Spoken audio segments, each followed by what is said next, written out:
All right, kicking Pilates. This is how we do the no step. So lots of different versions, but this is the way I like to do it. Neutral hip, gotta remember everything.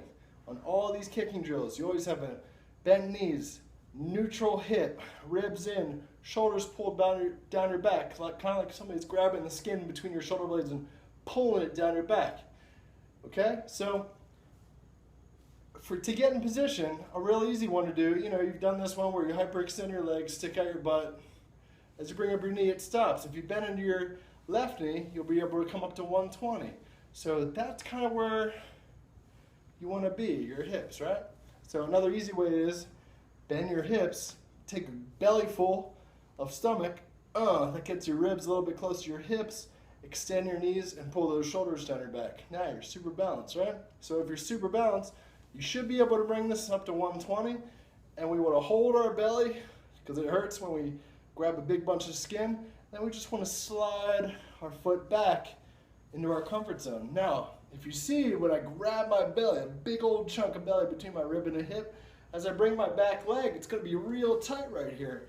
But what's that also do? When it's tight, that means you're still in a neutral hip. If you see my back leg, it's not hyperextended, it's athletic. And if you notice, how does a wide receiver stand? You ever see a wide receiver stand with two hyperextended knees? No, because you're going to get jacked up off the line, right? So it's no different than a wide receiver stance. Some of you are thicker in your thighs, some of you are more mobile hips.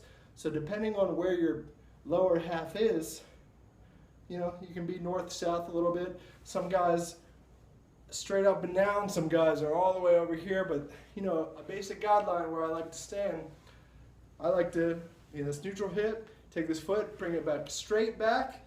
Remember, you don't want to be at 90, you want to be at 45 degrees, 55, somewhere in there, wherever's more comfortable for you.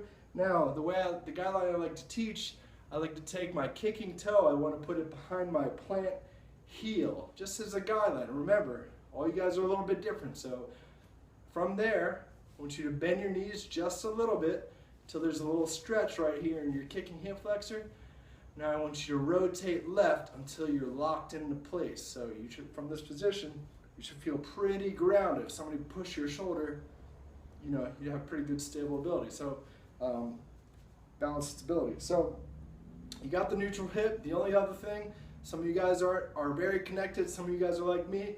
So you have your ribs sticking out. Most guys, from right here, we're set pretty strong from the ground up to here. But if you pull in your ribs, that'll bring those ribs and those hips a little bit closer together. And then kind of like we're doing a dip or pushing down for a tricep push-up, right? When we push down to the ground, ribs go in, shoulders down our back here, right? So from there, we're in this position. A lot of times you'll see on the other examples I give you, I have my guy's left arm out here. Now, you don't want a little linguini arm. What I always do, and I'll show you an example in the next clip, I always put my arm out and I tell them to activate their lat first and then push down on the ground. They see it's much stronger when that, and then I say imagine that they're doing it. So you could imagine your mom tickling you or whatever, somebody trying to punch you in the side, so you gotta externally rotate, and then you got a nice strong arm. So the front side of your back, the front side and the back side of your body is activated. Ribs are pulled in, shoulders down the back, neutral hip, got my right hip turned left, my back foot's not at 90 degrees, it's at 45 to 50, wherever it's comfortable for you. Hands up. You can rock back into your back knee ever so slightly. If you want, you can try to bring up your left toe before you make contact.